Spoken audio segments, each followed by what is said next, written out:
Hello, hello! Welcome to the next video where we continue our Ureshino opening lines. Last time we had got a windy variation if we were to continue the normal way, so we need to find a new way of attacking. And today we will go for a special strategy called Kani Kani Gin, which translates kinda to crab silvers. And it looks something like this. This shape is inspired by this shape in Yagura opening. According to the author, it's a famous Kani Kani silver by Masuda. Back to the main line.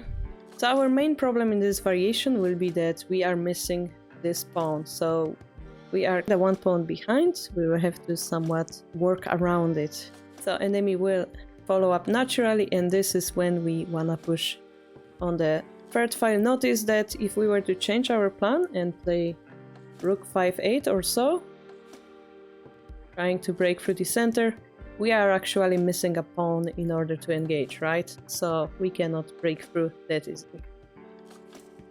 We need to start here instead. And they will continue with their active line. So if we were to do the wrong thing, drop the pawn on the back, they can oppose it, and we got no value out of this silver. So the correct way to counter this bishop will be to use the silver power and drop the pawn to 5-5. This is the reason why we put this silver here to begin with. And also it's important to notice that our silvers are now very active compared to enemy silvers. So they will try to take it, right, because they can, next targeting this powerful attack, but this is where we try to chase away the bishop back. And here we will be continuing our attack on the rook pawn. If we are too eager and push the silver here, they can counter us easy like this. This silver is too early, we have no follow-up for it, so be careful.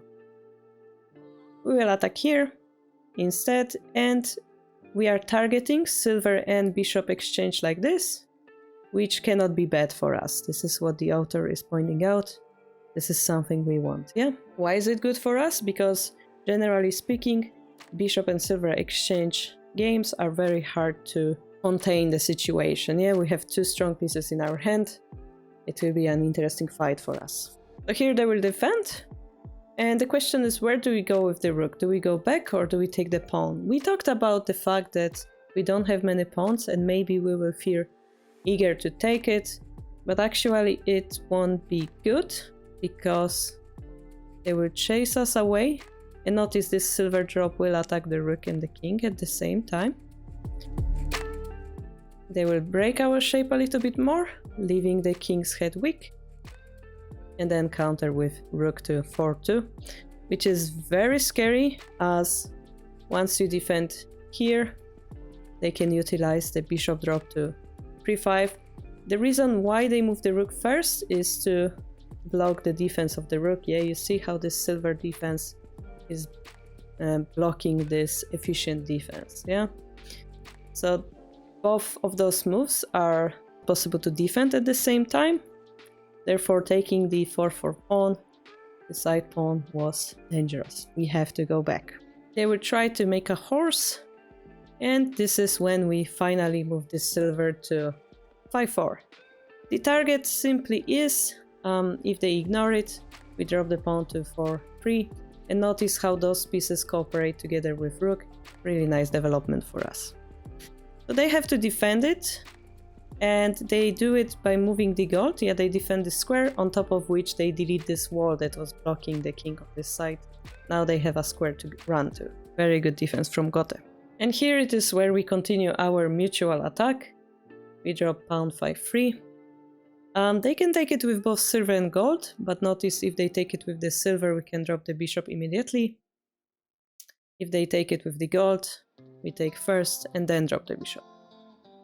It's important because the next move will allow us follow up. If this piece was a gold, it will be protecting this square, and you will see that this square will have a huge influence on the position. And also remember, this bishop 7-1 is going to be a critical move in all of those variations, Alright, we move the rook back here because we want to defend the silver while escaping it. And if we had a pawn, we would really like to drop a pawn here. But again, we don't have a pawn in hand, so we have to work with what we do have, and that's a silver, yeah? We're gonna drop the silver to 7-2, targeting silver promotion to 6-3. This will be a scary move. They have to do something against it. Well, if they just take it, we're gonna take the silver quite happy, yeah, attacking the king up front. This is unacceptable for Gote. So they will drop the silver instead to protect the silver. This is a good move, yeah, dropping your defender in defense means your defensive power gets higher. The bishop has to promote here. They will make space as well. We're gonna pick up the knight and they're gonna push the pawn. This is perhaps the most crucial moment of the whole variation, and the author will explain more in detail about it at the very end, so please stay until then. So they are clearly going to create a scary token, as we said with the proverb, token on 5-7 is a winning token. But is it so, yeah? We will also try to be very aggressive in this case. They promote, and we're gonna promote here with the silver. If we were to go with the knight, notice that both our horse and silver would be blocked, so this is a very bad shape to make. Here we are it's kind of scary moment because they can take our silver and get another piece in hand, but we have to fight. Yeah, we have to do this to activate our horse. And this is where the final attack starts. They're gonna drop the pawn and drop the silver, which is retaining either way a mate in one. So the biggest question is, what are we going to do about it? And the only thing we can do is actually to checkmate this king first. A good move to do before going for the checkmating line is to, of course, pick up this silver, and therefore we have more attacking power. And turns out that thanks to that silver in hand, taking this rook off the board, dropping the silver, will lead to checkmate and win for Sente. The main line given by the author will be quite long, but quite decisive as well. The author recommends for you to redo the whole line on a real board so that you can surely see that this is a mate. It's a very long line, but many of those moves are obvious moves, the only moves like, for example, the silver here, like it's the only possible move, so stronger players would be able to find it. So the main point of this whole line is position here, and the author would like you to understand a very important endgame rule. This is an endgame with heavy punches, exchanges, yeah, mutual attack. And what's important for Ureshino's strategy is to understand that your king is weak because you don't castle, right? But because you attack early, the enemy king will be also weak. It's kind of high risk, high reward, high return situation. And in this type of shogi, in this type of endgame, when both kings are very weak, you cannot play half-heartedly. So you cannot just defend a little or just attack a little.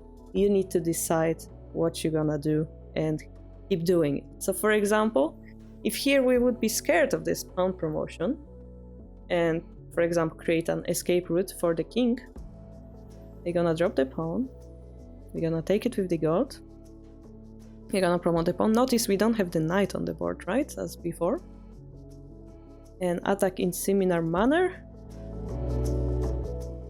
You will quickly see that this horse will defend the king very well. Our king will be surrounded, so we will be losing very quickly. So in this case, because we defended a little, it kind of lost us the tempo.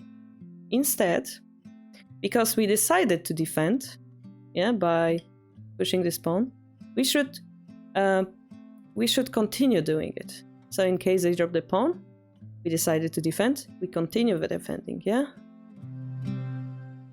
And here Sente is good because our king did become safer, and now we'll be able to survive longer and counter-attack. So the important rule is, once more, if you decide to defend, you should do it.